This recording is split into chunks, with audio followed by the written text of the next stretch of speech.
जो संदेश सुनेंगे वो है यहोवा को स्वीकार करो ना, परमेश्वर को ग्रहण करो। यहाँ पे नीति वचन के 3, 6 और 7 वचन कोई खोलेंगे? नीति वचन 6 और 7 वचन, 3 अध्याय का नीति वचन 6 और 7 वचन। हाँ, उसी को स्मरण करके सब काम करना, तब वह तेरे लिए सीधा मार्ग निकालेगा। ना उसी को स्मरण करके क्या करना?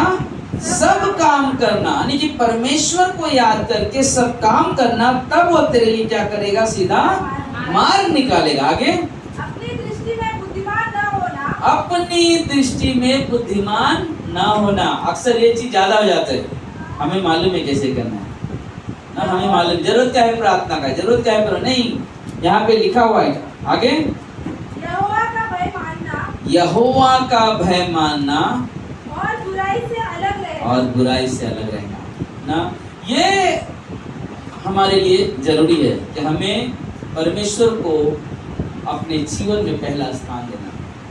परमेश्वर, हमें आपकी जरूरत है। हम इस दुनिया में रहते हैं, बहुत सारी चीजें आती हैं, लेकिन हमारा काम है कि हम परमेश्वर से, परमेश्वर हमें तेरी जरूरत है, तू हमारे योग्य की अगुवाई कर।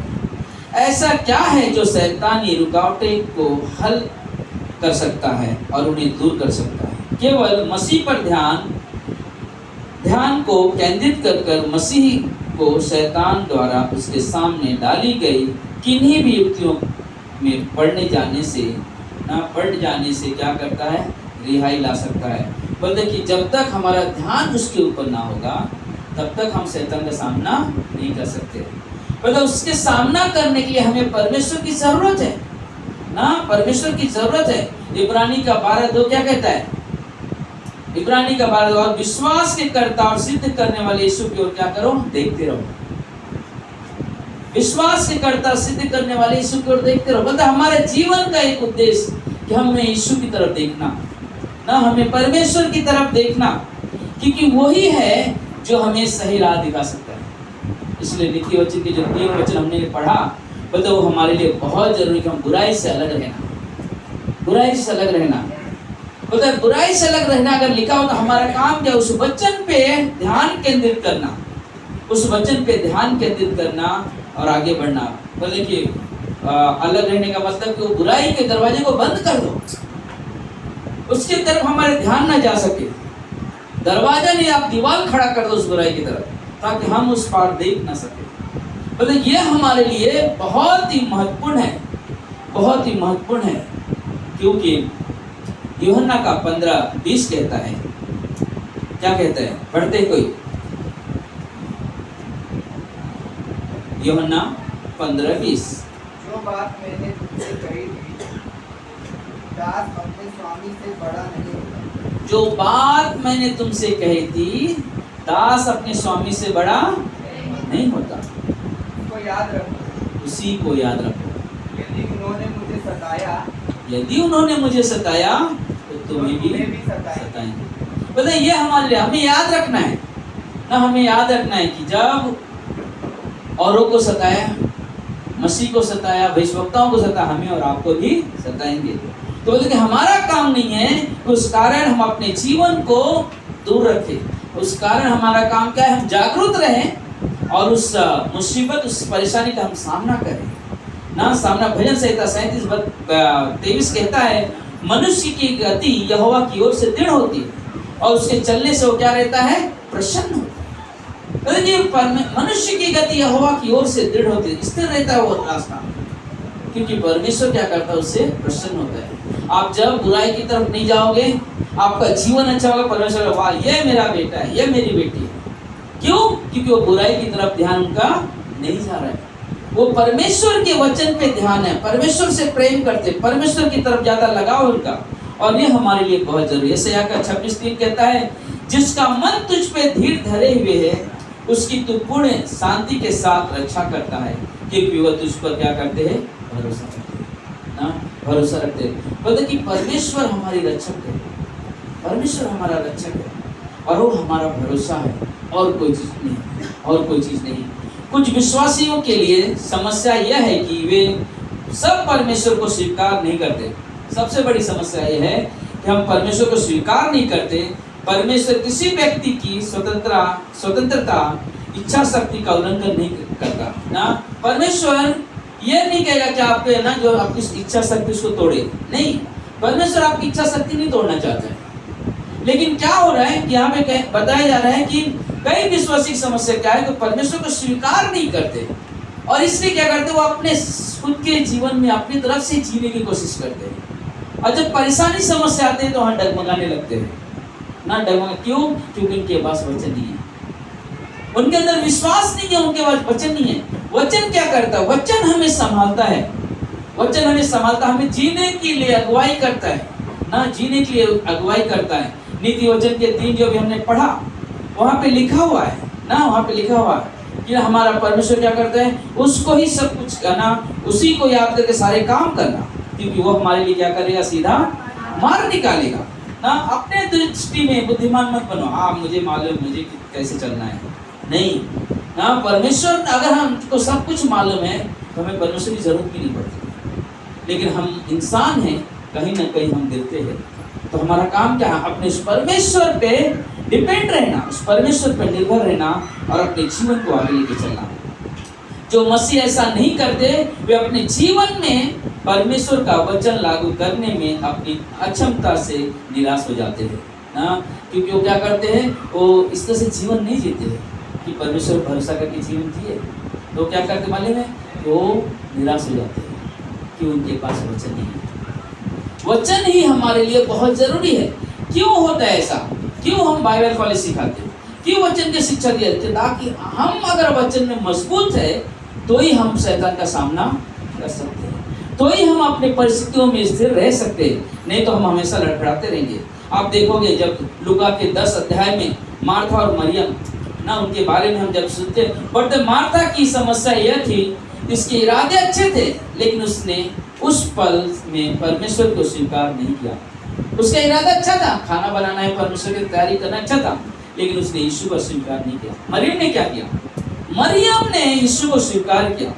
मरियम ने एकदम शांति बनाकर ना परमेश्वर के पास बैठी रही और इसका काम क्या था, वो चिड़चिड़ करने लगी, यीशु मसीह से शिकायत करने लगी ना, शिकायत करने लगी। अक्सर होता है क्या मालूम है, हम वचन सीखते नहीं हैं, वचन सीखते नहीं, हम सब कुछ करते हैं लेकिन हम सीखते नहीं। हम कई बार, हमने इतने वर्षों से 2007 से हम एक ही कोशिश करेंगे, हर एक लोग सीखे वचन।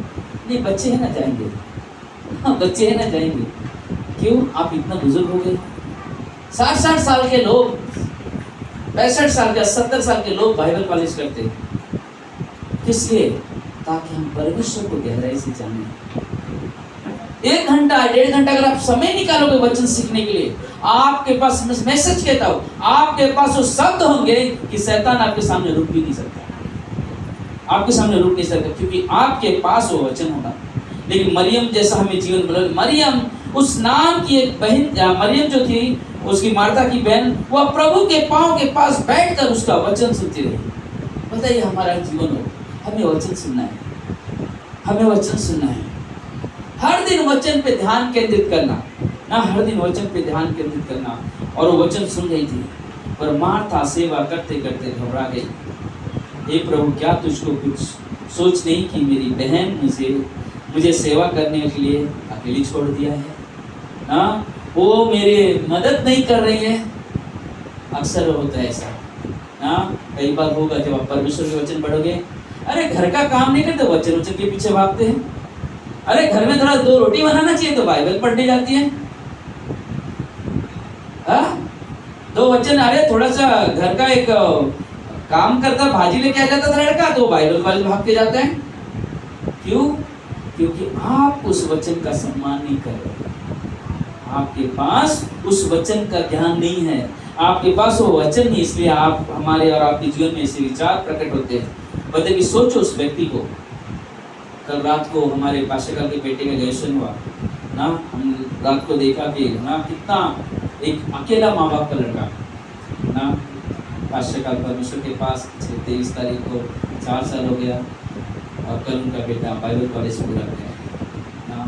तो वहाँ से लिंक आया तो हम देख रहे थे कि वहाँ सारे लोग और एक आकांक्षा बोल के लिखी है यूसुफ मसीह की बेटी, उसका 4 साल कई सारे लोगों ने वहाँ पे बाइबल पढ़ी। एक व्यक्ति को वहाँ पे देखा, मैं मुझे लगता है 60 के ऊपर रहेगा, वो बहुत स्लो चल के आ रहे थे ना, लेकिन उनके अंदर एक जोश था मुझे परमेश्वर के वचन सीखने का। उनके अंदर एक आनंद दिखाई दे रहा था क्योंकि उन्होंने परमेश्वर के वचन को बहुत ही गहराई से सीखने के लिए अपने जीवन को समर्पित किया था। जो विश्वासी परमेश्वर के वचन में अपना मन को अभ्यास करता है, वह धीरे धीरे जीवन में विषय में एक ईश्वरीय अनंत दृष्टिकोण प्राप्त करता है। बोले जो परमेश्वर के वचन को क्या करता है, अध्ययन करता है, वो आहिस्ता आहिस्ता उसके जीवन मसीह का जीवन प्रकट होता है। तो उसके पास वो वचन होता है जिससे लोगों को बात कर सके, जिससे लोगों को वचन सुना सके। वो चिंता की तरफ ध्यान नहीं देता है कि क्या हो रहा है मेरे जीवन में, बोलता नहीं मेरे साथ प्रभु है। हमने पिछले संडे हमने बात करते कई ऐसे, हमने कल पिछले संडे के दिन कई ऐसे चीजें देखा जो हम लोग बोला क्या हो रहा है क्या। हम सुबह में संदेश सुने थे पास्टर बीनू से, वहां पे भी यही वचन था कि शैतान का काम क्या, आप जो सुन रहे हो वो आपके पास रहे नहीं, वो आता है चुन के लेकर चला जाता चिड़िया के जैसा। और उसी वक्त उस जगह पे दिखाई दिया एक व्यक्ति अचानक बहुत गर्म हो गया, चिल्लाने लगा, गुस्सा करने लगा किसी व्यक्ति के प्रति। तो पिछले संडे जब हमारी सभा खत्म हो गई ना, किसी घर में समस्या खड़ी हो गई, फिर बाद में देखा कुछ आपस में किसी और के परिवार में कुछ समस्या चालू हो गई, कुछ ना कुछ चीज चल रही थी, क्योंकि शैतान नहीं चाहता कि आप वचन को मनन करो। शैतान नहीं चाहता कि आप वचन पे अपने ध्यान केंद्रित करो, बल्कि हमारे लिए बहुत जरूरी है वचन को सुनना। बल्कि कि हमारा ध्यान परमेश्वर के कारोबार में, परमेश्वर के कार्य में लगा रहना चाहिए। परमेश्वर कार्य क्या बोलते उस पर लगा रहना, यह समझ जाना चाहिए कि परमेश्वर के लिए व्यस्त होने का, पिता के काम में लगे रहना। जैसे कि आप देखते हो जब यीशु मसीह छोटा था, 12 साल की उम्र में फरीसी लोग सब बात कर रहा था, मरियम ढूंढ रही है मेरा बेटा कहाँ गया, मेरा बेटा कहाँ गया। जब मिलता है अरे कहाँ गया था, तो क्या बोला उसने, तुझे मालूम नहीं मैं अपने पिता का काम करने आया, तुझे मालूम नहीं मैं अपने पिता का कार्य करने आया। बोले कि हमारे पास वो सब होनी चाहिए। हम नौकरी करना है, जॉब करना है, सब कुछ करना है, लेकिन साथ साथ हमें परमेश्वर में भी बढ़ना बहुत ही महत्वपूर्ण है, बहुत ही महत्वपूर्ण है, क्योंकि वचन ही हमें ताकत देता है, वचन ही हमें सामर्थ्य देता है। जैसे हम देखते हैं कि मरियम परमेश्वर के कारोबार में लगी रही, इस बीच मार्था भावनात्मक से घबरा गई ना, वो घबरा गई ना, बहुत सारी चिंताएं लेने लगी। वह महत्वपूर्ण दिखने वाले कर्तव्य को अपने मन में भारी वजन डाल रही थी, और इसी प्रकार वह परमेश्वर का वचन ग्रहण करने की से रुक गई थी। इसलिए क्या किया उसने, वचन सुनने को साइड में रख दिया। उसको ध्यान कहा था पकाओ, यीशु मसीह मेरे घर में है, अच्छा बिरयानी बन रहा, टेस्टी होना चाहिए, सलाद होना चाहिए, अरे थोड़ा रायता भी बना लेते ना, प्रभु आए हमारे घर, कुछ स्वादिष्ट चीजें, अच्छा चीजें बनाए। लेकिन बोलते वचन कहाँ है, साइड में। मरियम ने क्या किया, मुझे आज मेरे घर में मेरे प्रभु आए, मुझे मेरे प्रभु से सुनना है, प्रभु आप मुझसे क्या चाहते हो। यह है परमेश्वर के वचन में लगे रहना, यह है परमेश्वर के वचन में लगे रहना। रोमियो का 8:8 अभी हमने पढ़ा, और जो शारीरिक दशा में है वो परमेश्वर को प्रसन्न नहीं कर सकता। जो शारीरिक दशा, सिर्फ हम आ रहे हैं, जोश है, बट हमारा ध्यान कहाँ पे है, संसार की तरफ है, बट हम कभी परमेश्वर को प्रसन्न नहीं कर सकते, प्रसन्न नहीं कर सकते। बहुत से लोग मसीह के नाम से अच्छी चीजें करते हैं, लेकिन परिपक्वता और परिपूर्णता में बाधा पाई जाती, क्योंकि वे उससे उनके विश्वास करता सिद्ध करने वाले यीशु के रूप को नहीं पहचानना चाहते। आज बहुत सारी चीज जगह की देखो यार ना, बहुत सारी जगह पे देखो कि वो परमेश्वर की तरफ उनका ध्यान नहीं है ना, परमेश्वर की तरफ ध्यान है, अपने दुखों की तरफ ध्यान, मेरा दुख, मेरा समस्या, मेरी पीड़ा, मेरी ये जरूरत, मेरी वो जरूरत, बस पूरा ध्यान उस तरफ लगा हुआ है। लेकिन परमेश्वर कहाँ है, साइड में। परमेश्वर कहाँ है, साथ किचन में बैठा हुआ है।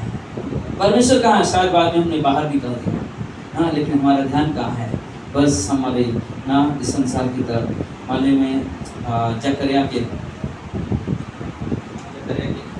किताब में जकरिया के 4:6 में लिखा हुआ है, तब उसने मुझे उत्तर देकर कहा, है जरुब्बाबेल के लिए, ये जरुब्बाबेल के लिए यहोवा का यह वचन है, ना तो बल से ना शक्ति से, परंतु मेरे आत्मा के द्वारा होगा। उस सेनाओं के यहोवा का यही वचन है। मतलब कि एक इंसान अपनी ताकत से करते करते थक जाएगा, बाद में बैठ जाएगा, लेकिन जो परमेश्वर के सामर्थ से करेगा वो गिर के भी उठेगा और परमेश्वर के मार्ग में चलेगा, क्योंकि उसे मालूम है मेरे जीवन में सामर्थ कहाँ से आ रही है, उसे मालूम है मेरे जीवन में ताकत कहाँ से आ रही है, और उसका सही उपयोग करके आगे बढ़ता रहेगा। दुष्ट आत्माएं लगातार मसीह के प्रभु में लगे रहने की बाधा डालते का प्रयास करते हैं। यीशु इस प्रकार अनुमानों से मुक्त नहीं था ना, क्योंकि यीशु मसीह की भी परीक्षा ले गए। जब हम 4 वचन देखते, 4 अध्याय देखते हैं मत्ती के, बोले कि वहां पे परीक्षा ली जा रही है, लेकिन यीशु मसीह का जवाब क्या होता है? परमेश्वर के वचन में लिखा हुआ है, परमेश्वर के वचन में लिखा हुआ, क्योंकि उसे मालूम है। क्या वो रोटी नहीं बना सकता था पत्थर को? क्या वो वहां से कूद नहीं सकता था? क्या स्वर्गदूत बचा नहीं सकते थे? क्या उसे वो दंडवत नहीं कर सकता? कर सकता था, लेकिन वो क्या कर रहा है? परमेश्वर का वचन क्या कहता है, उसका सही उपयोग करना अपने जीवन में। और वही चीज यीशु मसीह ने हमें और आपको कहता है कि तुम वचन का उपयोग करो अपने जीवन में, वचन का उपयोग करो ना, वचन का उपयोग करो, तो ही हम पर ना शैतान का सामना कर सकते हैं। शैतान का सामना करने के लिए हमें वचन की जरूरत है, हमें वचन की जरूरत है। यीशु ने लालच को कबूल नहीं किया, यह कहकर हे शैतान दूर हो जा ना, उसने कबूल नहीं किया। हाँ, अरे बोल रहा है चलो हम स्वीकार कर लेते। आज कोई बोल दे ये ऐसा करो, मैं तुमको इतना पैसा और एक्स्ट्रा दूंगा, आज संडे है चर्च मत जाना, मेरा काम कर दे। हाँ ठीक है, चलेगा ना, चलेगा। हम पैसा तो पहले जरूरत है, हम परमेश्वर की उतना महत्व नहीं है, परमेश्वर की जरूरत नहीं है, हमारे लिए काम की जरूरत है। लेकिन हम करके मालूम है, हम अपने घर में शैतान को दावा दे रहे हैं। हमारे लिए बहुत महत्वपूर्ण है कि हम अपने जीवन में सही दिशा पकड़े ना, सही दिशा पकड़े। पहला कुरिन्थियों का 16:13 में कोई पढ़ेगा? पहला कुरिन्थियों का 16:13। जागते रहो, विश्वास में स्थिर रहो, पुरुषार्थ करो, बलवंत हो। जागते रहो, विश्वास में स्थिर रहो, पुरुषार्थ दिखाओ ना, यानी कि अपने ताकत को जो परमेश्वर द्वारा मिला है उसको दिखाओ, और आगे बलवंत हो जाओ ना। बलवंत बोले कि हमारे पास ये शैतान से लड़ने के लिए हमारे पास है विश्वास है ना, विश्वास हमारे लिए बहुत जरूरी। भजन संहिता 119:50 में कहता है, मेरे दुखों में शांति उसी से हुई है, क्योंकि तेरे वचन के द्वारा मैंने जीवन पाया है, वचन के द्वारा मैंने जीवन पाया है। आत्मा तो जीवनदायक, यूहन्ना का 6:63 कहता है, आत्मा तो जीवनदायक है, शरीर से कुछ लाभ नहीं। जो बातें मैंने तुमसे कही वो आत्मा और जीवन भी है ना। जो बात यीशु कहता है, जो बातें मैं कह रहा तुम्हें, उसमें आत्मा भी है और जीवन भी है। तुम उस बात को अमल करो जो परमेश्वर के मुख से निकलता है, जो परमेश्वर के मुख से निकलता है। यशायाह कहता है 28:10 में, आज्ञा पर आज्ञा, आज्ञा पर आज्ञा, नियम पर नियम, नियम पर नियम, थोड़ा यहाँ थोड़ा वहाँ। बोलता है कि यह हमें सिखाता है कि बोलता है कि हमें वचन सुनना और उसका अध्ययन करना, थोड़ा यहाँ से, थोड़ा नया नियम से, थोड़ा पुराना नियम से। बोलते कभी मत्ती से पढ़ा, कभी मरकुस से पढ़ लिया, कभी कुरिन्थियों में पहुंच गए, कभी उत्पत्ति पढ़ा, कभी यशायाह पढ़ लिया, कभी निर्गमन पढ़ लिया, कभी कहीं ना कहीं सब ढूंढे परमेश्वर से कुछ बात सीखे जो अपने जीवन में लागू कर सके। बोलता अध्ययन करने का मतलब ये नहीं कि हम एक चीज से बस वही, आज क्या पढ़ा? भजन संहिता 23। कल पीछे क्या पढ़ा? भजन संहिता 23। अरे आगे कुछ है? हाँ, 10 दिन के बाद क्या पढ़ा? भजन संहिता 23। बस यही, भजन संहिता 23, भजन संहिता 23। यही नहीं, बोलते कि वचन पढ़ने के लिए, वचन को गहराई में जानने के लिए हमें हर तरह से बाइबल, हर जगह से बाइबल पढ़ना है।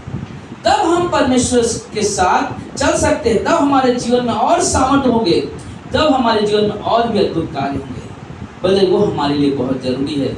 जब हम ये देखते हैं इस वचन को, बोलता है कि आज्ञा पर आज्ञा पर आज्ञा पर आज्ञा, नियम पर नियम, थोड़ा यहाँ थोड़ा वहाँ। ऐसा करने से विश्वासी अपने दिल के केंद्र में परमेश्वर के विचार को इकट्ठा कर लेता है।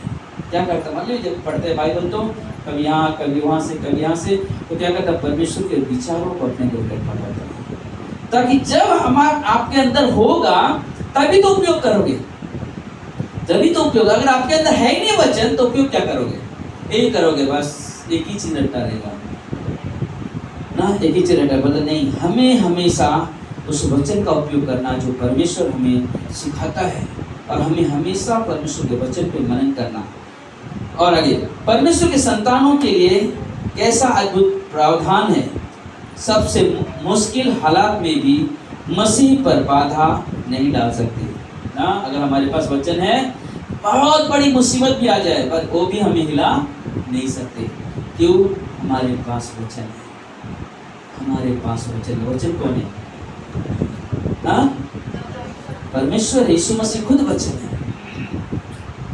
और वही हमें क्या करता है, सिखाता है, वही हमें ज्ञान सिखाता है, वही हमें बातें सिखाता है, क्योंकि परमेश्वर की आत्मा हम में क्या करता है, वास करता है। और इसलिए वो कहता है कुलुस्सियों के 3:16 में पौलुस कहता है कि अब परमेश्वर के वचन, मसीह के वचन को अपने जीवन में अधिकार से क्या करो, बसने दो। बता हमारे अंदर परमेश्वर के वचन को बसाओ अपने अंदर ना, बचाओ, जब भी तो बाहर रहेगा। कभी कभी होता है कि आदमी को जब कुछ बोलना होता है तो बोलते जो अंदर हुआ तभी तो बोलेगा। बुरी चीजें होंगे तो बुरी चीजें निकलेंगी, अच्छी चीजें होंगी तो अच्छी चीजें निकलेंगी, और वचन होगा तो वचन निकलेगा। तो जो हमारे अंदर होगा वही क्या होगा, बाहर प्रकट होगा ना, बाहर वही प्रकट होगा। बोल देखिए, हमारे लिए बहुत जरूरी है कि हम अपने मन का ना, अपने मन का उपयोग ना करें, हम परमेश्वर पर निर्भर रहने वाले व्यक्ति बने, हम परमेश्वर पे निर्भर रहने वाले व्यक्ति बने। और हमें क्या करना है, यशायाह के 40:31 के अनुसार हमें परमेश्वर का बाट जोड़ना, परमेश्वर का इंतजार करना, हमें परमेश्वर का इंतजार करना। आप प्रार्थना कर रहे हो, आप विनती कर रहे हो, आप परमेश्वर के वचन का, परमेश्वर का इंतजार करो। परमेश्वर, हम आपका बाट जोड़े। परमेश्वर, हम जानते हैं आप मेरे मुखिया हो। परमेश्वर, हम जानते हैं हमारे जीवन की इस परिस्थिति में आप ही हो जो मुझे यहाँ से निकालोगे, कोई और हमें यहाँ से निकाल नहीं सकता। परमेश्वर, मुझे आपकी ज़रूरत है, परमेश्वर मुझे आपकी ज़रूरत है। बल्कि क्यों हमारे लिए बहुत बहुत ज़रूरी है, बहुत बहुत ज़रूरी है। अगर हम ऐसा नहीं, जैसे हमने पिछले टाइम कहा था, गलतियों के 5-7 में क्या कहा, और उसके तक तुम अच्छे खासे विश्वास में चल रहे थे, किसने तुम्हें रोक दिया? अक्सर होता हम अच्छे खासे विश्वास में चलते हैं, परमेश्वर के हर कार्यों में हर अचानक हमारे अंदर क्या होता, स्टॉप लग जाता। क्या हो गया? अरे क्या हो गया, तुम अच्छे का चल क्यों नहीं चल पा रहे? क्योंकि उनका ध्यान कहाँ चला गया, संसार की तरफ। शैतान क्या करता है, यही सारी चीजें लेकर आता है ताकि हम परमेश्वर में बढ़ ना सके, हम परमेश्वर में बढ़ ना सके। बोलते उसका काम है कि हमारे जीवन में बाधाएं लेकर आना ना। हमारा जीवन, जब पहला थिस्सलुनीकियों की किताब 5:23 में कहता है कि हमारा प्राण, आत्मा, शरीर तीनों हमारे अच्छे होने चाहिए। क्या लिखा वहाँ पे, कोई खोलेंगे, पढ़ेंगे? पहला थिस्सलुनीकियों 5:23।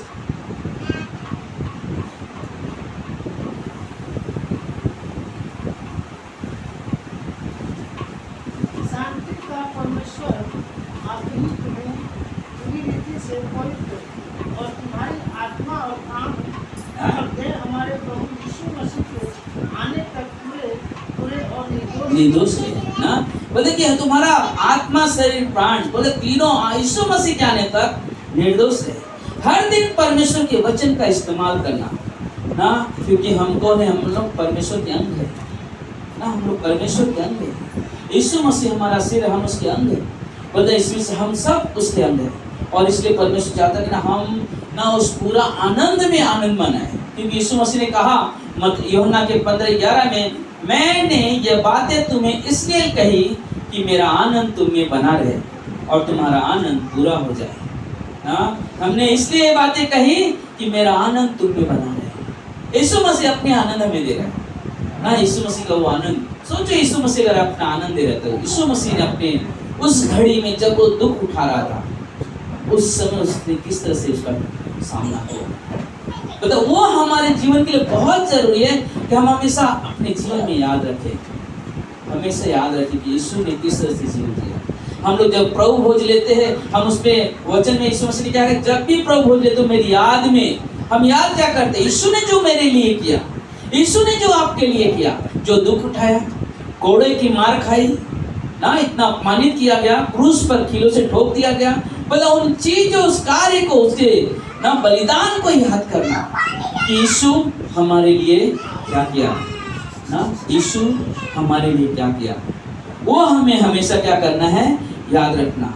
वो हमेशा हमें याद रखना, बल्कि वो हमारे लिए बहुत बहुत जरूरी है ना। कुरिन्थियों की कलीसिया नए नियम के सबसे गुणवान कलीसिया में से था, लेकिन विभाजन, अनैतिकता, पुनरुत्थान जैसे कई मुख्य सिद्धांतों ने गड़बड़ी डाल दी।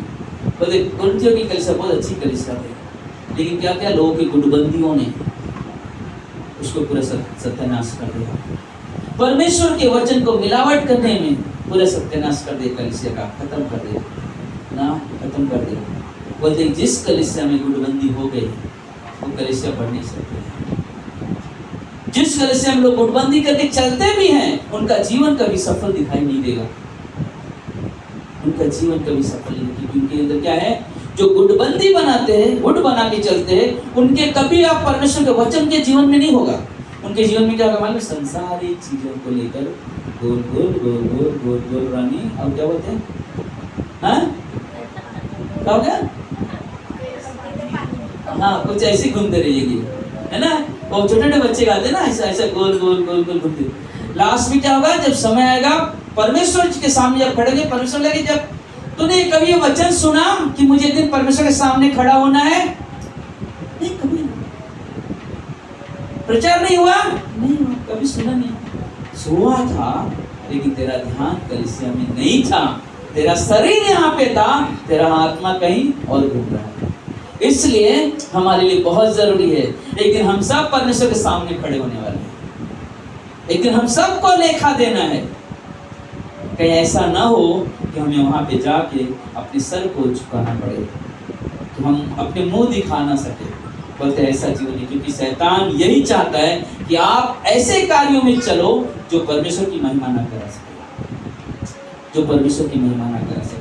तो देखो हमारे लिए बहुत अद्भुत है कि हम परमेश्वर पर निर्भर होने वाले व्यक्ति बने ना। निर्भर नहीं हो सकते तो निर्भय को अपने घर पे लेके जाओ ना।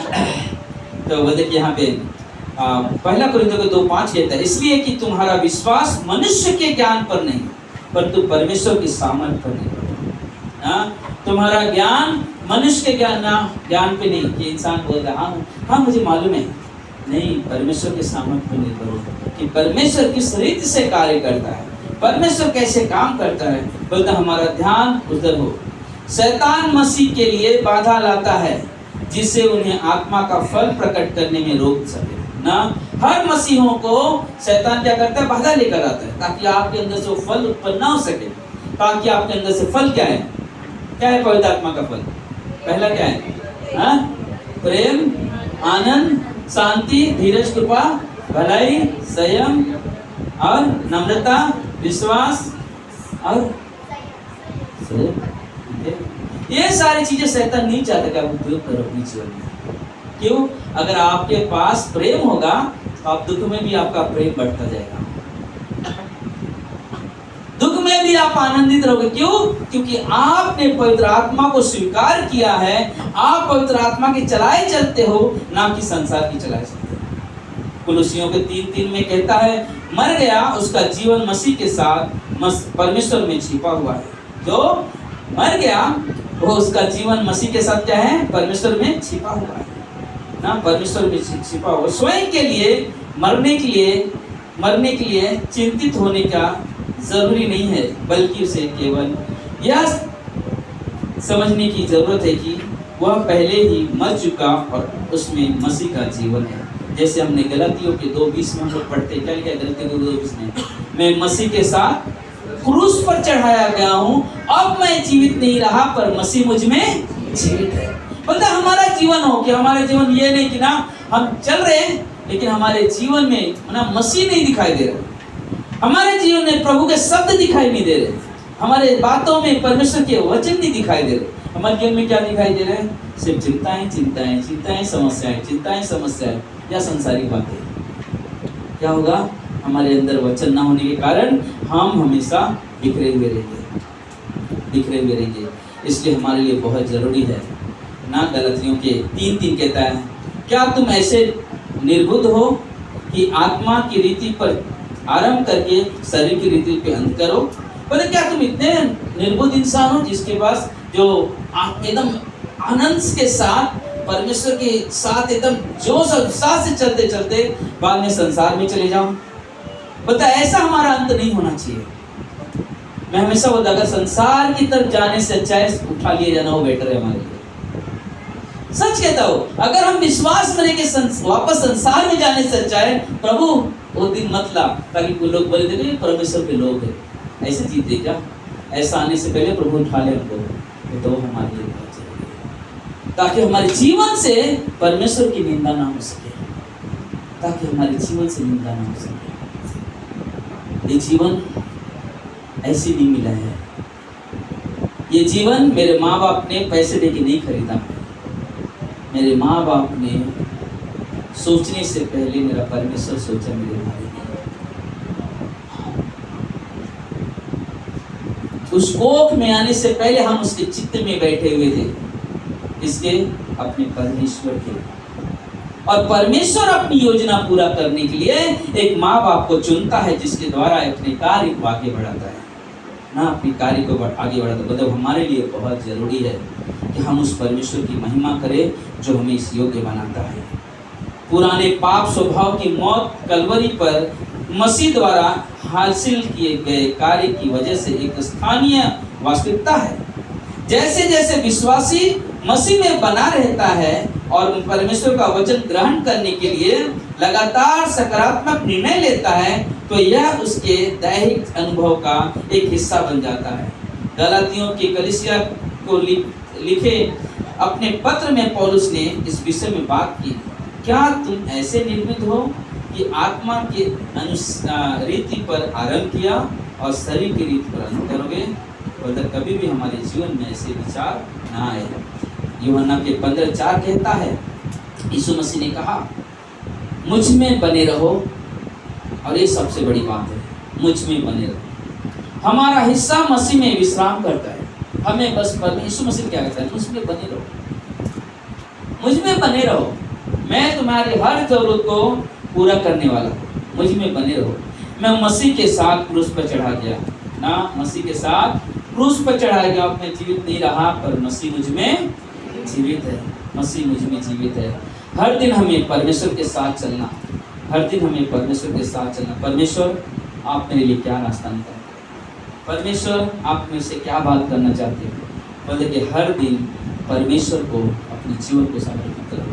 जब आप रात को बेड पे जाते हो सोने के लिए, बोले सबसे पहला पूरा दिन में परमेश्वर से जो हमने किया है उसके लिए धन्यवाद दो, जो अच्छा किया, जो बुराई किया है उसके लिए क्षमा मांगो, ताकि तुम्हें क्षमा ग्रहण हो, तुम्हारी बीमारी से तुम बच जाओ, तुम उसके रोग से बच जाओ। क्योंकि परमेश्वर ने हमें एक आसान तरीका दिया है। पहला यूहन्ना के 1:9 ना, अगर हम गलती करते हमें परमेश्वर के पास जा सकते हैं, वो हमें तैयार है क्षमा करने के लिए, वो खड़ा है हमें स्वीकार करने के लिए।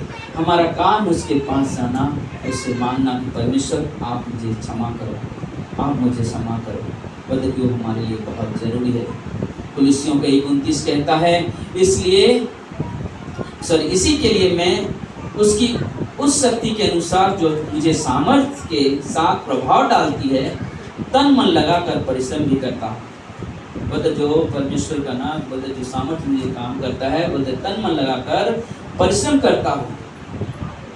दूसरा कुरिन्थियों का 4:16 कहता है, इसलिए हम हियाव नहीं छोड़ते, यद्यपि हमारा बाहरी मनुष्य नाश भी हो जाता है, तो भी हमारा भीतरी मनुष्य प्रतिदिन क्या होता है, नया बनता जाता है। शायद हम अंदर से बहुत बीमारी के कारण, किसी तकलीफ के कारण हम लड़ रहे हैं, लेकिन बोलते कि वो हमारे लिए ज़्यादा जरूरी नहीं कि हमारा शरीर खराब होते जा रहा है, लेकिन जरूरी क्या, जो हमारे अंदर परमेश्वर की दी हुई आत्मा है, जो मेरे मन को तरोताजा करता, जो मुझे कहता है कि ना जा उठ और प्रार्थना कर, उठ अपने घुटने टेक प्रार्थना कर। बोलते कि वो हमारे लिए बहुत ज़रूरी है, वो हमारे लिए बहुत ज़रूरी है। हम लोग आए यहाँ पे वर्शिप करके, हम वहाँ बैठा हुआ था और मुझे ऐसा लगा क्यों ना हम प्रार्थना करें जाके, क्यों ना हम पीछे जाके 2 लोग प्रार्थना करें। तो बोला नहीं थोड़ा देखते हैं। फिर ऐसे यार नहीं, हमें प्रार्थना करना चाहिए। तुरंत जाके उठ के बैठ गया वहाँ पे और परमेश्वर बात करता बोलते अगर हम इस कलीसिया में हैं, हमें सब बहुत महत्वपूर्ण बातें याद रखो। जब हमारी एक ही बीमारी अगर बार बार मुझे दबाए, तो याद करो हमारे जीवन में क्या चल रहा है,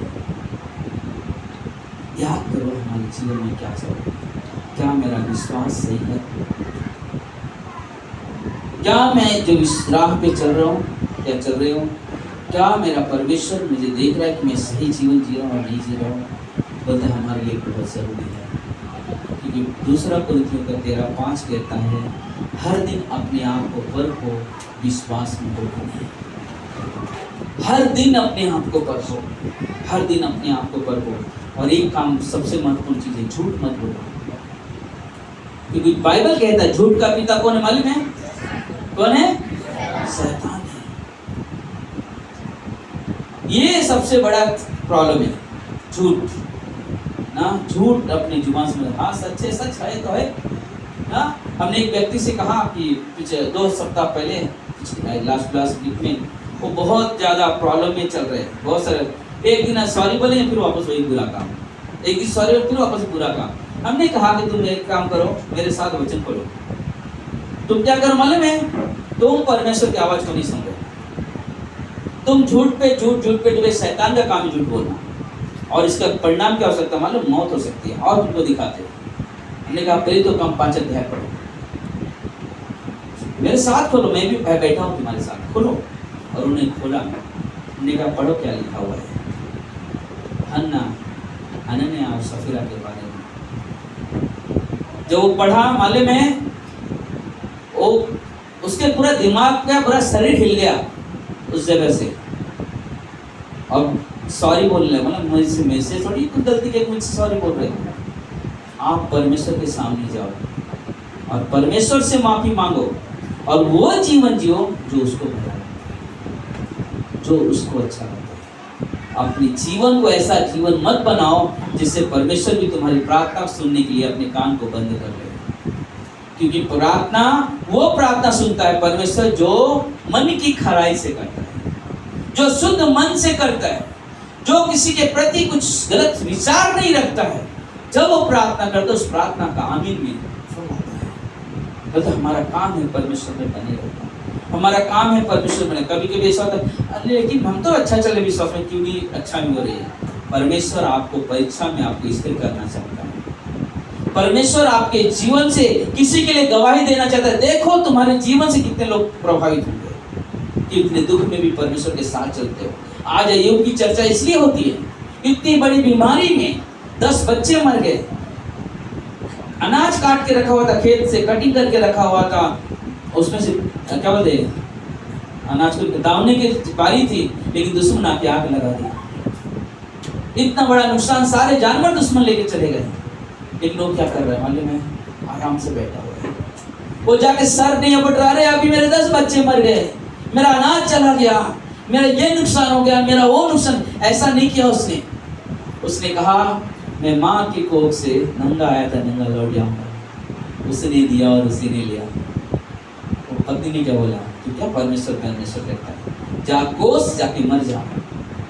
वाह, क्या कहा पत्नी ने? पत्नी को क्या क्या पति ने? तू क्यों मुझे स्त्री से बात करती है? जब परमेश्वर सुख दे रहा था हमारे दोनों हाथ ऐसे फैले हुए, नहीं दुख देने के लिए नहीं उठाया मैंने ना। जब परमेश्वर ने बोला कि जब परमेश्वर सुख दिया तो हमारे दोनों हाथ फैले हुए थे, और जब दुख दिया तो मैं हाथ क्यों समेट लूं? क्योंकि दुख भी उसी के द्वारा मिल रहा है, सुख भी उसी के द्वारा मिल रहे हैं, और वही है जो मुझे संभालेगा। हालेलुया, वही मुझे संभालेगा, वही मुझे स्थिर करेगा। इसलिए ना परमेश्वर की बाट जो ना, परमेश्वर का इंतजार करना। परमेश्वर जिस घड़ी तू अपने हाथ बढ़ाएगा उसी वक्त हम चंगे हो जाएंगे, उसी वक्त तेरी सामर्थ में बड़े बड़े काम करेंगे। क्योंकि परमेश्वर तू यहोवा राफा, चंगाई का परमेश्वर, तू यहोवा जारा, उपाय करने वाला परमेश्वर है। हालेलुया। और परमेश्वर आगे क्या कहता है, वह मसीह ही जो मसीह पर ध्यान लगाता है उसे रुकावट नहीं होगी। जब वह अपने प्राणों में काम कर रहे प्रभु की सामर्थ्य के बारे में विचार करता है, वह श्रम करना शुरू कर देता है, परिश्रम करना शुरू कर देता है और परमेश्वर की योजना में आगे बढ़ता है। प्रतिदिन वचन की ताजगी उससे सेवा करने के लिए प्रक्रिया होती है। बल्कि ना हर दिन वचन को क्या करता है, ताजा नजर से देखता है ना। कभी कभी इंसान को हमने कई बार बोलता हो, आप वचन पढ़ो। जरूरी नहीं कि आप हर दिन खाली भजन से का भजन, पूरे बाइबल दिया पढ़ने के लिए। आप वचन पढ़े तो उसमें ध्यान केंद्रित करो कि वचन कहता क्या है, वचन क्या कर रहे हैं। बल्कि कि हम हर दिन सोचते हैं कुछ नया वचन, परमेश्वर कुछ नए शब्द मिले हमें ना, कुछ और नई चीजें सिखाओ परमेश्वर, जिससे हम और बढ़े ना, और बढ़े। मैं और जानते इस जुलाई में जब सेमेस्टर चालू होगा बाइबल कॉलेज का, मैं उम्मीद करता हूँ कि और भी अधिक लोग आए और हम चाहेंगे कि आप लोग भी आओ। एक दिन सप्ताह में जितने होते ना क्लास, आप लेडीज लोग घर का काम करते, आप एक दिन समय निकालो अपने लिए, ताकि आपके द्वारा और भी अद्भुत कार्य परमेश्वर दिखा सके ना। क्योंकि पहला पद का 5-7 क्या करता है, अपनी चिंताएं सारी उसको दे दो, उसको तुम्हारा क्या है, ध्यान है ना। परमेश्वर आपका ध्यान करता है, बस हमारा काम उस पर दे देना ना। एफिसियों के 2:2 कहता है, आकाश के अधिकारी हाकिम ना, आकाश का जो ना हाकिम है, मतलब हम उस पर विजयी हो सकते हैं जब हम परमेश्वर के साथ चलेंगे ना। जब हम परमेश्वर के साथ चलेंगे, इस संसार का ईश्वर जो है कौन है, शैतान है ना, शैतान है। विश्वासी को उसकी उद्धार के आनंद करना और पहचानना होगा कि मसीह की शक्ति दुश्मन के हमले से रक्षा करती है। इस प्रकार उसका जीवन परमेश्वर के अनुग्रह की एक आवश्यक उत्पादन अभिव्यक्ति की परिपक्व हो जाती है। बस एक विश्वासी के अंदर जो उद्धार होता है तो उसकी एक आनंद होता है ना, एक आनंद। हमने जैसे कि परसों दिन रात को हम प्रार्थना में गए थे ना, हमारे एक चर्च के व्यक्ति, उसका कुछ 10-12 साल का लड़का कुछ बीमारी तक मालूम नहीं, कुछ तो कभी देखे अपना अच्छा प्रोग्राम में खेल रहा था वहाँ कॉन्फ्रेंस में, और परसों उसका अचानक डेथ हो गया और सब शौक हो गए देख के कि इतना एक छोटा सा बच्चा दुनिया को छोड़ दिया। बट मालूम है हमारे पास आशा है,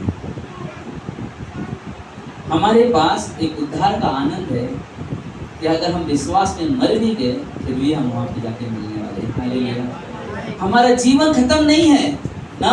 कोई माँ बाप पहले हमसे चला गया, कोई और हमसे पहले चला गया, लेकिन एक दिन हम सब विश्वासी एक दूसरे को मिलेंगे। लेकिन अविश्वासी के पास अवसर नहीं है कि वो विश्वासियों को वापस मिल सके।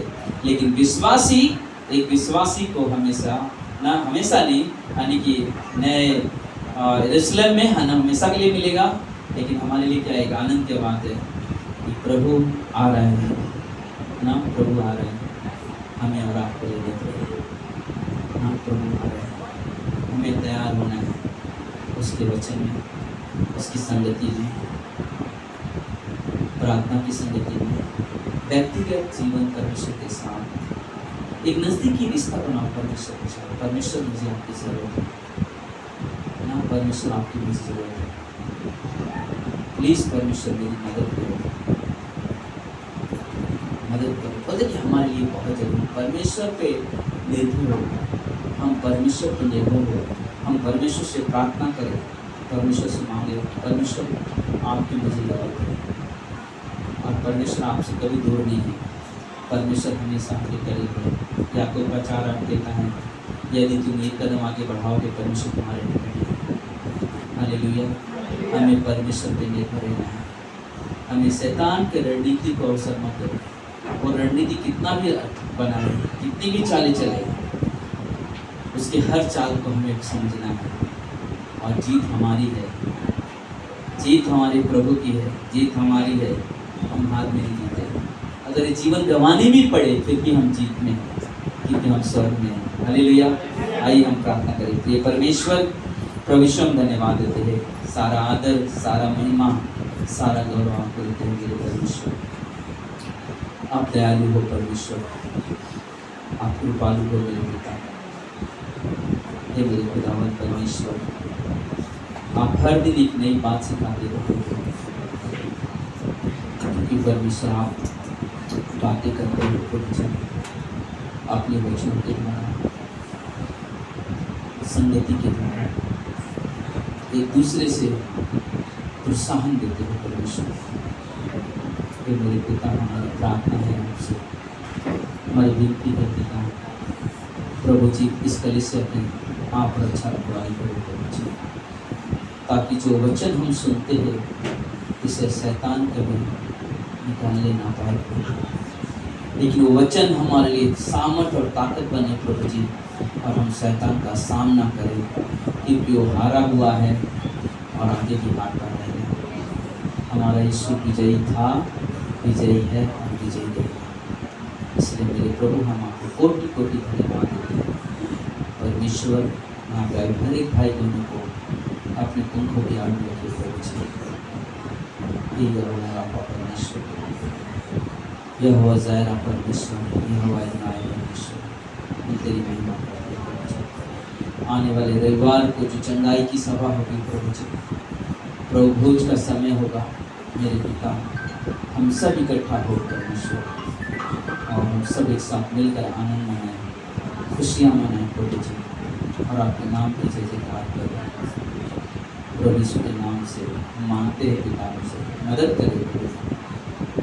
जो लोग बीमार हैं 2 दिन 3 दिन से, कुछ उनका फोन आ रहा है प्रभु जी, बहुत तकलीफ में है परमेश्वर, प्रभु जी आप उन्हें चंगाई देना परमेश्वर, उनकी गुनाह पाप क्षमा करना प्रभु जी। जितने भी लोग बीमार से उनको चंगाई देना पिता, सरोज को चंगाई देना प्रभु जी, हमेशा के मन में चंगाई देना, यहाँ पे बैठे हुए लोगों की जीवन में कार्य करना परमेश्वर। फिर मेरे मन परमेश्वर आप बुद्धि दे, ज्ञान दे परमेश्वर, कि आप कलीसिया की अगुवाई कर सकें, आपकी सामर्थ्य में प्रभु जी, आपकी अगुवाई में कलीसिया बढ़े, आपकी महिमा, आपकी प्रशंसा की बड़ाई प्रभु यीशु के नाम से हम सब देते हैं। आमीन।